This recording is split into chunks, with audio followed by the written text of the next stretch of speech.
Yo mga idol, kamusta? Sports Talk PH nga pala. Ang update kay Martin, pag-usapan natin yan mga idol. Ngunit bago ang lahat ay huwag kakalimutang mag-subscribe at i-click ang notification bell button for more sports talk.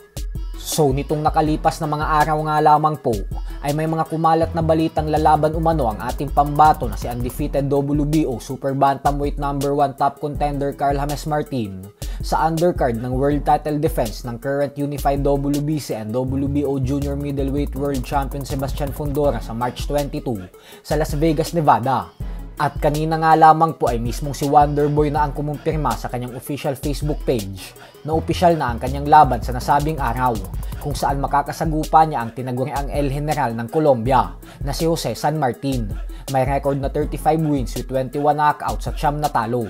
Bagamat po 4 ang naging talo ni San Martin sa huling 6 na laban niya, ay hindi po natin maitatanggi na isang matinding hamon pa din ito para kay Wonderboy.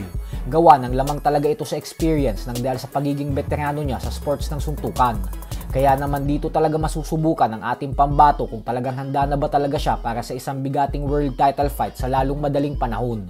Bukod dyan ay napaka-importante po ng laban na ito para kay Martin at hindi talaga siya pwedeng magpatalo dito dahil kapag matalo siya ay matutulad siya kay Raymart Gaballo na No. 1 contender na tapos biglang nasilat at lumagapak ang rango sa world rankings. Kapag nangyari yon ay kailangan niya na namang trumabaho at tumalo ng madaming fighters upang makabalik sa pagiging No. 1 contender, kaya hindi po talaga siya pwedeng matalo sa laban na ito. Bukod dyan ay ito din po ang magsisilbing kauna-unahang laban ni Wonderboy sa Amerika, bagay na ilang taon nang inaantay ng libu-libong Pinoy boxing fans. Kaya naman wag po natin itong papalampasin at suportahan po natin si Martin sa laban niya na ito. Sa kabilang banda naman mga idol ay matapos nga po ng isinagawang investigasyon ng New York State Athletic Commission patungkol sa naging laban nitong nakalipas na linggo lamang sa pagitan ng dalawang WBA World Champions na sila Gervonta Tank Davis at Lamont Roach Jr. ay naglabas na nga po ng desisyon ang nasabing komisyon.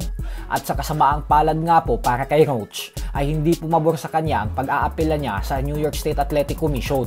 Ito po ay matapos nilang sabihin na ang bakbakan sa pagitan ng dalawa ay mananatili pa ding tabla ang resulta sa kabila ng biglaang pagluhod ni Davis sa 9th round.